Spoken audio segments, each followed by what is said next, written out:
Alors, commencer dans quelques instants. Mhm.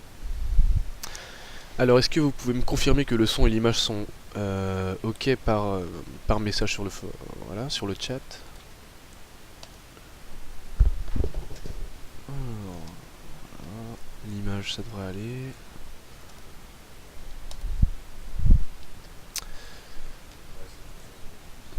Ok, donc on me confirme que le son est opérationnel. On va donc commencer ce 13h du Day Trader. Donc c'est le premier de la sorte que nous lançons.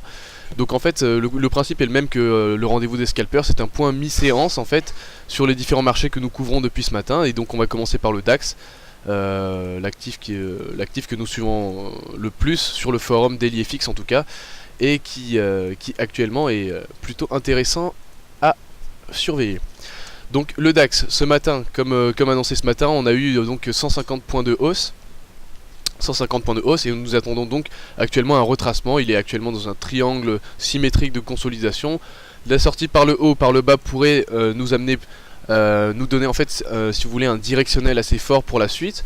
Pour l'instant, on est toujours en fait, bon, on est sorti légèrement de ce triangle par le haut comme vous pouvez le voir. On est revenu faire un pullback. Les volumes ne sont pas conséquents, la sortie par le haut de ce triangle n'est pas encore validée parce que tout simplement elle n'est pas accompagnée de volume, hein. Vous voyez ici, regardez, je fais un petit zoom sur mon graphique, on a une petite bougie, on franchit légèrement et timidement la résistance à 12 082.58 mais sans réelle conviction vu qu'on vient tout de suite après, on revient tout de suite après sur support. Donc voilà, on le casse même. Donc si vous voulez, ce n'est pas encore assez conséquent pour se dire que voilà, on a un biais acheteur et qu'on viserait les 12 122.75. Donc le DAX, toujours une situation attentiste. On est totalement neutre si vous voulez, on est totalement neutre, même si en M15, comme je vais vous le montrer tout de suite, on peut commencer à noter de légères divergences baissières. Encore une fois, bon alors regardez, ici et ici, on peut noter des légères divergences baissières. Encore une fois, pas forcément validé, pas forcément de signal acheteur ni vendeur. Pour l'instant, c'est très très neutre. On est voilà face à la résistance ici des 12 083. Moi je pense qu'il faut vraiment attendre un vrai directionnel, etc. Je regarde un petit peu, donc Crani, etc. Pas de questions pour l'instant, donc on va continuer. Alors, on a une petite question de Bob. À partir de combien un biais acheteur pour toi? 12 100. Alors, le biais acheteur, ouais, voilà, ça serait exactement ça. Ce serait un dépassement des 12 100 ici qui représente en fait un premier plus haut journalier. Hein. Donc, le premier plus haut journalier, il y a 12 104. Voilà, pour moi, si on dépasse 12 104 avec du volume, ouais, on serait clairement acheteur et on pourrait viser 12 122, puis ensuite 12 122 dans un premier temps, puis ensuite voilà, on pourrait viser 12 135 et d'autres extensions de Fibonacci. Mais à ce moment-là, on tracerait voilà, Fibonacci, on chercherait les extensions et puis on irait. Ah, on commence à avoir peut-être une petite sortie par le haut et peut-être un biais acheteur. Bon, pour l'instant, rien de confirmé, on va pas se précipiter. D'accord? Donc voilà, ça c'était pour le DAX. Maintenant, on va passer à l'euro-dollar. Donc l'euro-dollar. Bon, voilà, c'est propre, hein, l'euro-dollar. Réaction quasiment sur support ici, H4. On est sorti par le bas, on a cassé ce support, on est venu chercher ici les seuils intermédiaires. On est maintenant dans une situation attentiste. On a, si vous voulez, une configuration ici chartiste en triangle. Hein, ou alors, hop, je vais le tracer ici. Ouais, on a un beau triangle, si vous voulez. Ouais, on peut même dire que c'est un biseau ascendant, donc sortie généralement baissière. Si on casse ici le biseau ascendant, on pourrait aller chercher donc le support direct ici à à 1,0821,5. Si on casse par le haut, ce qui a voilà peu de chances de se produire dans le sens où on est dans une configuration qui a 70-80% de chances d'avoir une sortie baissière. Si on casse par le haut, bah on va tout simplement prendre une extension, voilà, un ratio de Fibonacci, et on va venir tout simplement chercher les 1,08 747 que nous voyons ici. Voilà, donc pour les seuils intermédiaires, voici les seuils intermédiaires que nous pouvons avoir. Je vais les mettre en pointillé comme d'habitude. Hop, comme ça vous pourrez bien les identifier. Alors, pointillé, ça sera mieux. Voilà. Donc si on casse par le haut, on pourrait viser 1,08747. Donc ça je vais le noter immédiatement par ici. 1,08747. Ensuite on pourrait viser 1,088.73. 1,088.73, voilà. Et enfin 1,089.98 en cas de retracement de 61,8% de la baisse. Bon, c'est un objectif qui est assez ambitieux, hein, 1,089,98, mais sait-on jamais, mieux vaut être prévoyant et avoir plusieurs seuils sous la main. En cas de cassure par le bas, ce qui a quand même plus de chances de se produire, on pourrait donc viser déjà, bon là c'est un support, hein, 0,8591, on est déjà dessus, donc on n'a pas besoin de le viser, hein, c'est le niveau des cours actuels, si j'ai envie de dire. On pourrait d'abord viser 1,083.39, donc 1,083.39. Et enfin, par contre là on arriverait sur un support quand même d'importance ici à 1,082.27, donc on va dire 1,082.27, donc 1,082.27, hein, je dis .27 mais c'est 1,082.27. Bah alors là si on le casse on pourrait, voilà, ce sera forcément avec du volume, parce que si on n'a pas de volume on rebondirait ici pour repartir à la hausse. Si on le casse avec du volume, c'est ensuite 1,08049, 1,08049 puis 1,07931. 1,079.31. Sachant que le seuil des 1,08, donc qui est légèrement au-dessus de ce support là, le seuil des 1,08 est un seuil quand même d'importance, donc ce n'est pas anodin si vous voulez de le franchir. Et en cas de franchissement par la baisse du support à 1,08, on pourra aller chercher beaucoup plus bas aux alentours de demain. Voilà, donc ça c'était pour l'euro-dollar. Forte baisse aujourd'hui, on peut retracer, mais je pense quand même qu'on est dans une dynamique fortement baissière. Donc voilà, les supports sont là, les résistances ici, voilà. Alors, son, image, ok, donc il n'a pas de son, voilà, voilà. Je lis un peu les questions en même temps si vous voulez. Voilà, donc là maintenant on va passer au CAC 40. Donc le CAC 40, forte hausse. Je sais pas si vous avez eu le temps de regarder un peu le forum DailyFX. On a publié quelque chose d'assez intéressant si vous voulez. Donc le CAC 40, le CAC 40 me fait la tête, je vois pas pourquoi, il m'embête un peu. Donc le CAC 40 si on se met en H4, voilà. Donc, je vais alléger un peu mes graphiques, on va enlever toutes ces bandes de Bollinger, etc. Hein. Voilà, on va faire quelque chose d'assez propre. Donc voilà, donc le CAC 40 on en était là ce matin. On était en H4, on avait, si vous voulez, un triangle, un biseau légèrement ascendant, et on est sorti par le haut. On est sorti clairement par le haut de ce biseau, et l'objectif théorique donc que j'avais tracé, que j'avais trouvé, était de 179 pips il me semble, et nous donnait un, voilà, il nous donnait un objectif assez élevé. Donc voilà, on en était là en H4. Si on cherche l'objectif théorique en termes de points, ici on a 172 points. Donc on est sorti par le haut en H4, c'est quand même un fort signal acheteur.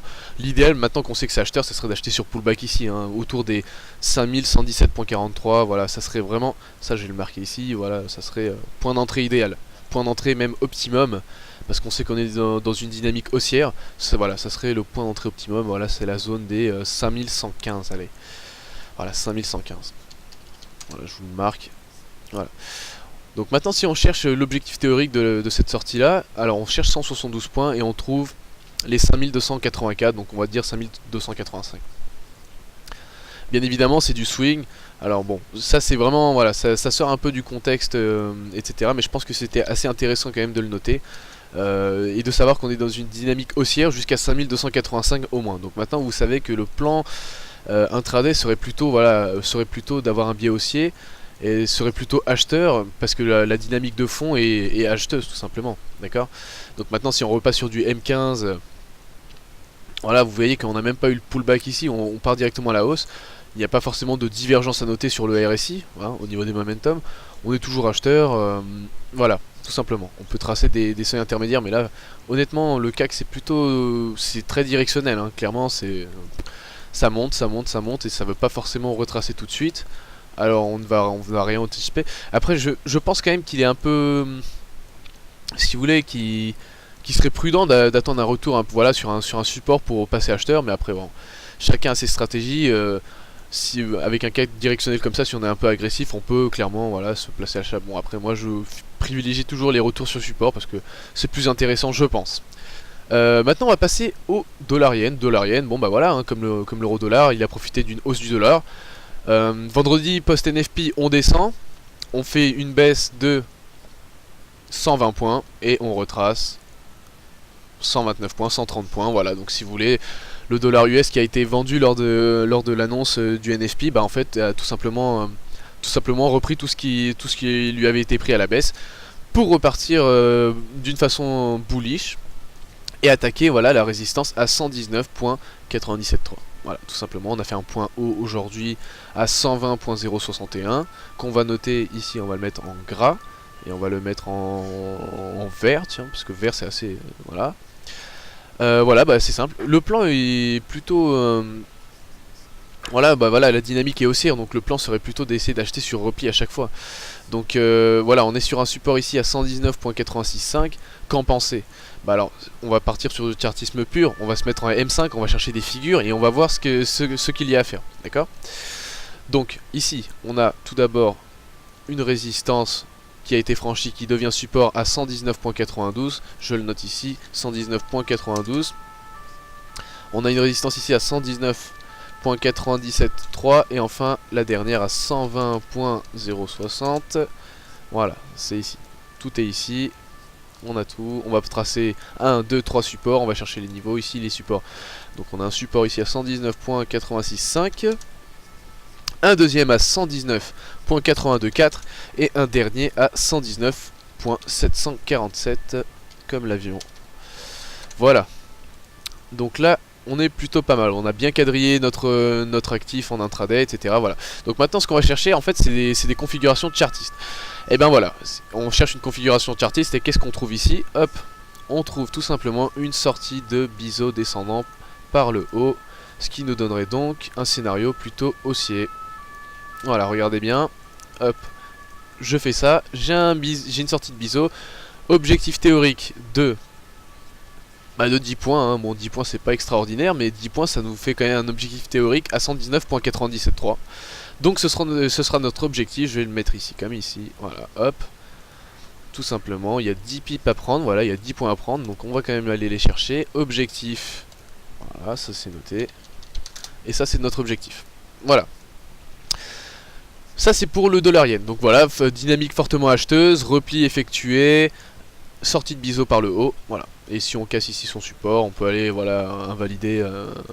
Là ça va faire un petit range, mais je pense globalement qu'on peut aller chercher les 119.97.3. Voilà. On va passer au SP500. Alors on a fait le CAC 40, on a fait le DAX, l'euro-dollar, l'USD-yen. Il nous reste donc le SP500, le plus voilà, le plus important des indices boursiers mondiaux, hein, parce que c'est quand même le patron, si on veut. Donc on va tracer tout simplement ici support résistance, hein. On va reprendre nos graphiques à 0, comme ça on est bien. Hop, ici on va mettre ça en vert. Hop, je vais mettre des graphiques pour qu'ils soient un peu plus lisibles, un peu plus gras. Voilà, bon, attendez, avant de faire ça je vais d'abord tracer mes niveaux les plus importants. Voilà, on est dans un range entre 2050 et 2087 globalement, donc 2087.62 et 2050.74. Voilà, ça c'est notre range. Je trace avec Fibonacci mes différents seuils à surveiller. Comme ça, je sais quoi faire. Voilà, donc je sélectionne tout. Je mets en pointillé, gras, orange, parce que c'est toujours plus lisible. Voilà. Donc voilà. Donc là, globalement, on est ici. On est en M5. Et voilà, voilà ce que l'on trouve. Donc là, ce qu'on peut tout de suite faire, c'est essayer de tracer des seuils et des niveaux intermédiaires. Donc ici, j'ai une résistance intermédiaire qui serait peut-être intéressant de surveiller en fait, si vous voulez. Voilà, je me mets ici. Donc là on est proche de la résistance en fait à 2085.41. Donc 2085.41 ça va être un seuil à surveiller. Voilà, je le mets ici. Et j'ai mes 2087.62 toujours ici en place. Au niveau des seuils intermédiaires, j'en ai un deuxième ici. J'ai un petit support à 2080.12 qui est plutôt intéressant. Donc 2080.12 qui est plutôt intéressant à la mi-séance. On est plutôt neutre hein, sur le SP500 aujourd'hui, hein. Comme vous pouvez le voir, on est vraiment neutre, on est dans un range, voilà, on se balade, mais pas de directionnel fort. Pas de directionnel fort. Si je cherche des configurations de chartiste, etc. C'est pas forcément évident d'en trouver là tout de suite. Je vais tracer quand même ce support parce que moi je l'aime bien. Voilà, ce support, regardez, ici support, hop, hop, on est venu rebondir plusieurs fois, ici aussi. C'est un beau support, 2082.22, c'est quelque chose qui a surveillé, 2082.22, hop. Voilà, donc là on est plutôt bien. Maintenant on va passer en... si on cherche des figures chartistes, on passe en 1 minute, hein, clairement.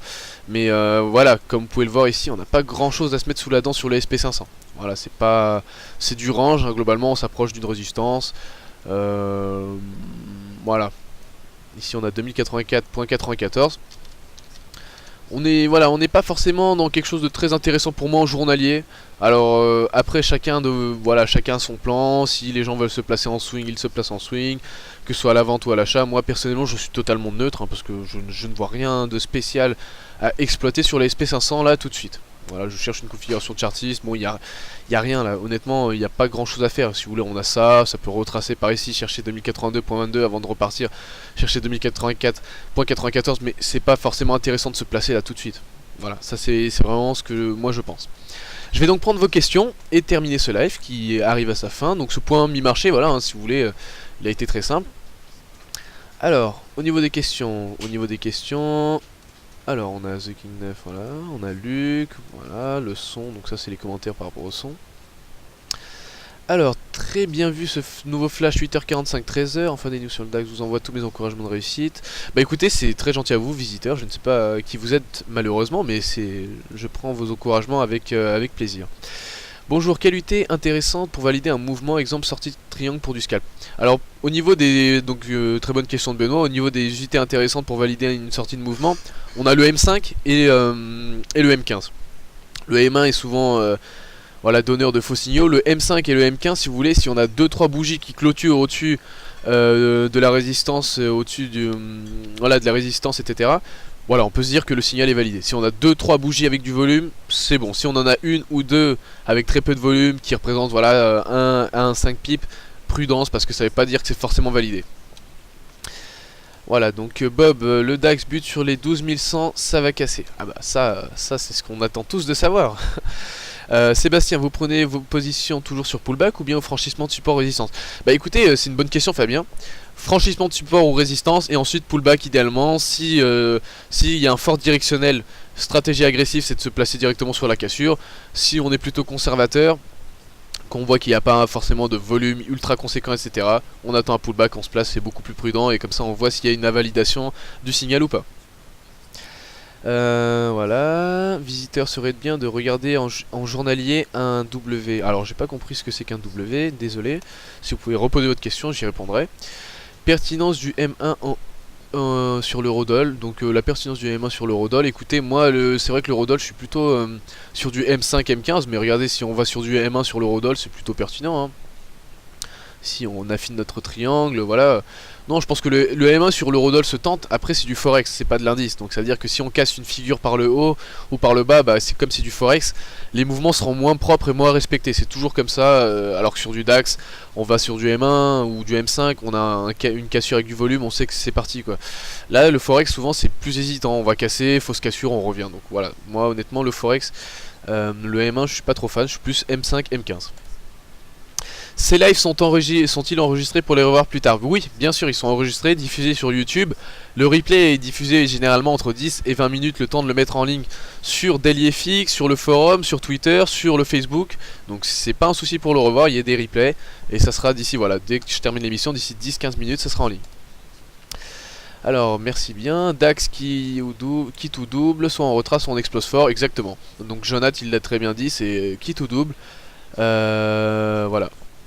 Les supports et résistances sont calculés comment? Ce sont des droites, désolé pour cela. Donc Patrick, oui Patrick, c'est exactement ça, c'est des droites. Donc euro-dollar, regardez, c'est intéressant, hein. On casse par le haut, on va chercher oh, on a peut-être une sortie haussière là, hein. Et ben en plus ça se fait en live, c'est nickel ça.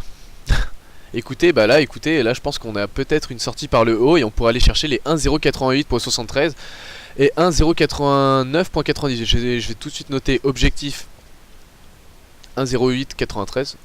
1,088,73, excusez-moi. Ça peut être ouais, ça peut être intéressant ça. Écoutez, on a une sortie avec du volume en plus, hein, regardez, la bougie ici elle représente quand même 10 pips, ah ouais, on a une sortie avec du volume. Moi je note objectif et je vais faire un suivi là-dessus. Hop. Voilà. Ça c'est intéressant. En plus on vient tester cette résistance là, je pense qu'il y a moyen. Le DAX teste les 12100 aussi. Très bien, merci, voilà. Donc si vous avez d'autres questions, posez-les maintenant. Si vous en avez plus ou voilà, vous réfléchissez et ça vous vient après, vous venez sur le forum et ou sur Twitter et j'y répondrai avec grand plaisir. Donc si je reste encore 2 minutes, s'il n'y a pas de questions, et bien on se retrouve sur le forum tout de suite. Alors, voilà. Alors, pas forcément de questions, bah écoutez, ça sera tout pour moi aujourd'hui. On se retrouve demain à 8h45 et tout de suite sur le forum et sur Twitter. N'oublie pas qu'à 14h15, il y a l'émission de Vincent Gann, Wall Street Insider, qui couvrira en fait pas mal de marchés, etc. Je vous invite donc à rester connecté d'ici, voilà, d'ici même pas une heure son émission. Merci à vous, à bientôt et à demain.